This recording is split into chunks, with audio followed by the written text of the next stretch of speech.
আজকে বানাবো একটা টেস্টি ভেজিটেবল অমলেট। তার জন্য নিয়ে নিয়েছি অনেকগুলো ডিম। তার মধ্যে থেকে আমি 3টে মতো ইউজ করব। বিট, পেঁয়াজ, গাজর, টমেটো, ক্যাপসিকাম সমস্ত কিছু। আর এই যে ডিমটাকে ফেটিয়ে নিলাম, আর তারপর কিছুটা চিড়ে ওটা মিক্সিতে পেস্ট মানে গুঁড়ো করে নেব। আর দিয়ে দেবো একটু দুধ। দুধটা দিলে বেশ নরম হবে আর খেতেও ভালো লাগে।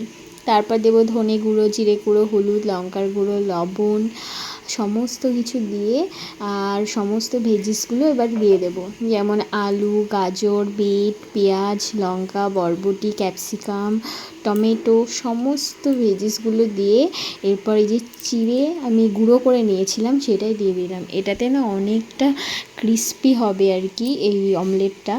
আর আমি বেশ কিছুটা বাটার দিয়ে দিলাম, না সরি আমি ঘি ইউজ করেছিলাম। ঘি দিয়ে এই যে আমি এটাকে সুন্দর করে দিয়ে পুরো চাটুটা ভরে দিয়েছি।